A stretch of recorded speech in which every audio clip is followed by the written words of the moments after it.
So we've all heard that, preparing to fail is failing to prepare, and all of these cliches and acronyms and phrases and motivational quotes. Well, let's not worry about that. Let's just get stuck into how we can use a very simple, quick and easy prep pack for you right now to be able to get the most out of your business in the next 2 months.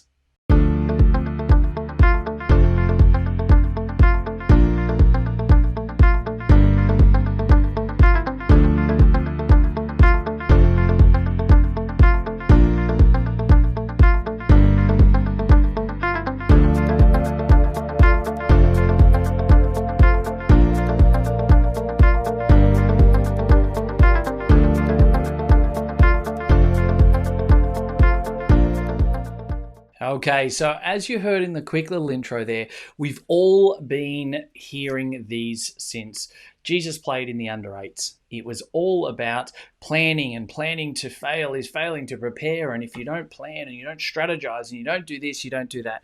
And you know what? For the most part of it, well, in fact, not even the most part of it, for every part of what you're doing in business, it is 100% correct.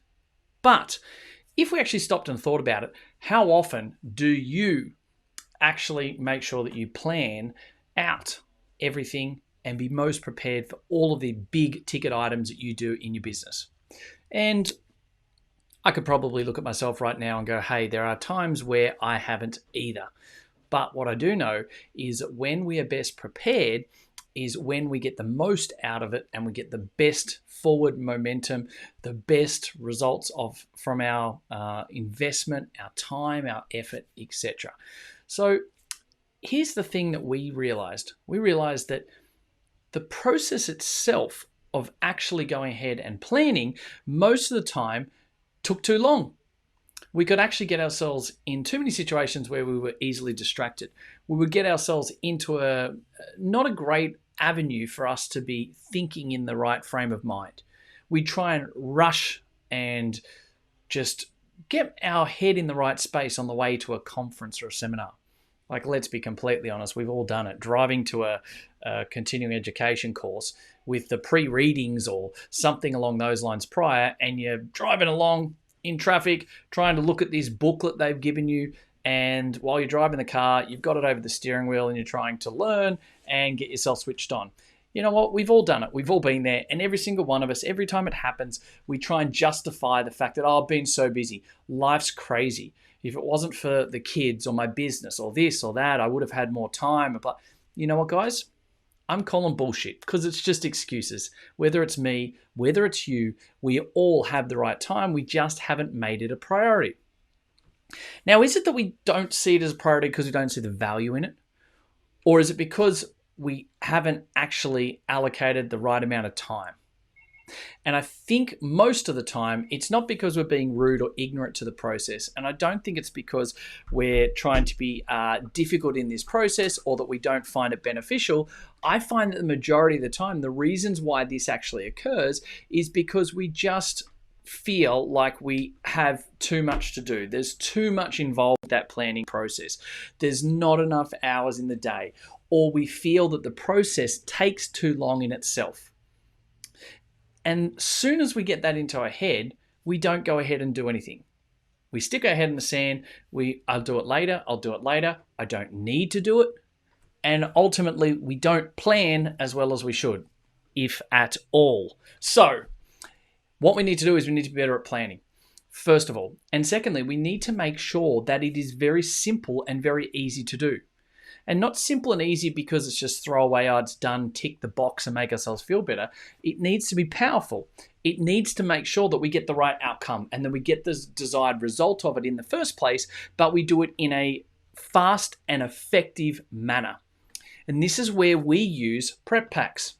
We have specifically designed documents that we use with our clients to make sure that they are 100% prepared for any of our trainings that we do, our live events, our conferences, etc. And we've recently just done our latest quarterly 2-day event. And even though that was a digital conference that was actually taking place, we had to make sure that we had everyone fully prepared and ready. We wanted to make sure that they knew exactly what was working in their business and what wasn't working. When these great positive steps or implementations, models, systems, structures, strategies that they were doing over the last sort of 2 months or 3 months were being done, what was the net result, right? What was the impact, the great outcomes and the momentum moving forward? What was the result? What was the benefit of when we got that right? So that people actually have that takeaway of when I do A, we get X result. That's good. We like that. We see that. We understand the value and the time and the effort that we've actually put in. It's the pat on the back that's well deserved. But it also enables us to look at what's not working right now or what needs to be improved on. So we're not just looking at the good things and trying to make them better, going from good to great, but we're actually looking at some of the challenges, some of the speed bumps, some of the not so good aspects of the business or the operations or the team or the marketing, etc. And a lot of the time, what it does also flag is we aren't doing A, B, and C when we ultimately know we should.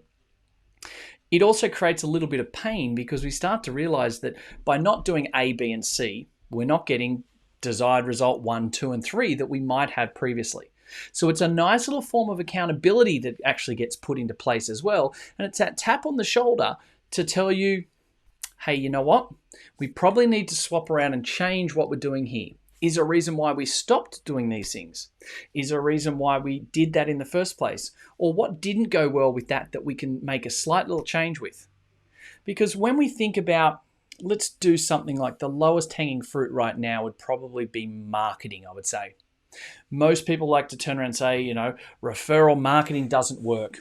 Going and seeing doctors doesn't work. It relies on hopium. Or, I've done Facebook ads and they don't work. And everyone has their own opinion on different parts of marketing. Does it work? Doesn't it work? How it does work? How it doesn't work?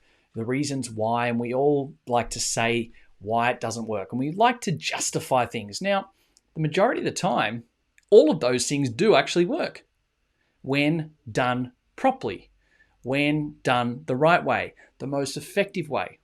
But all too often in the health and medical industry, people decide that they do something once, they do a half-hacked job, they don't get it perfectly right, they don't get the amazingly desired outcome, in some cases, zero benefit, and so they throw the baby out with the bathwater and say, that doesn't work. Or we've tried that and it just doesn't work for us. Oh, but Jason, it's different for us. We're in this. Here's the thing, guys. When it comes to marketing, everything can work if you invest the right time and energy, money, focus, and you get the right strategy. Nothing just doesn't flat out not work. But unless you actually have the right review process and the right planning process, you're not going to have an open and objective framework to actually sit back and go, yes, that's correct. I'm going to play above the line here, Jace, and we know that we didn't do that 100% right. We got no benefit from that. We invest this amount of time and energy and focus, but rather than actually tweaking the 10 or 20% and making it work, we threw the whole 100% out. That's what most people do. We invest huge amounts of time into running program A, didn't quite go as well as we wanted, and we go, no, we won't run that because it wasn't beneficial. Well, it was beneficial, but if we just tweak that 5 or 10%, we'd actually get a hugely different avenue. And that's what we need to make sure that we don't forget in the planning process. There are huge amounts of power and understanding and learnings and benefit that can be gleaned from doing this the right way. But the reason why, like we said before, most people don't do it is we have this perception that it takes too long. So here's the thing. So that I don't make this podcast go ridiculously long in length, we use a prep pack. It is a very simplified document that asks some very clear questions around what is going right and what was the direct result and outcome. What didn't go quite so well, and what was the impact of that not being done or not going quite as well, because it forces accountability. You just have to be open and honest. You have to take responsibility for what you did do or what you didn't do. It means that we get ourselves aligned in this prep pack to actually be in a situation where we know what it is we want in 12 or 18 months' time. Doing 5 and 10-year goals and that can be great and have the big visionary stuff. But for most people, trying to think about what color the paint is on the wall in their clinic in 10 years' time is so far in advance, they lose sight of it very quickly and they get off track. They get distractions, shiny object syndrome, and they never get anywhere close to it. So working out 12 or 18 months in advance is normally more than enough. We want to be able to look at what's going well, what's not going well, why it did or why not. We want to look at the team. We want to look at what we want to achieve in 12 to 18 months' time, and then what is it need to look like in 6 months or 3 months. And as a net result, we can get the logical next steps put into play. They're very clear in front of us as to what we need to be able to say and do.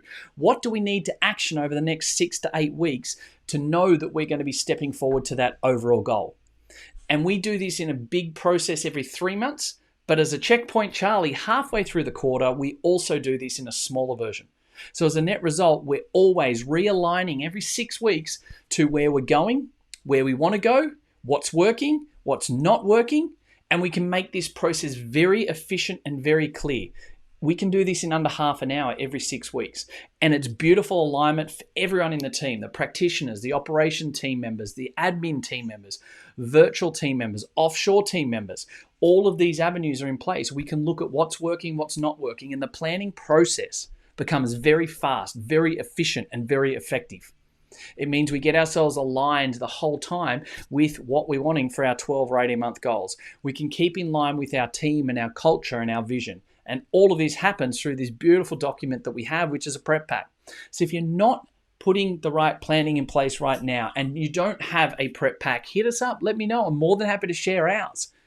If you can get benefit from it as well and get better alignment and better strategy and understanding about what's working, what's not working, where you need to go, and have the hard-hitting questions that you can actually work on right now, that's going to put you back in alignment with where you're going and know that you're getting the right next steps in place over the next 6 weeks and the next 3 months, hit me up. I'm more than happy to help you out.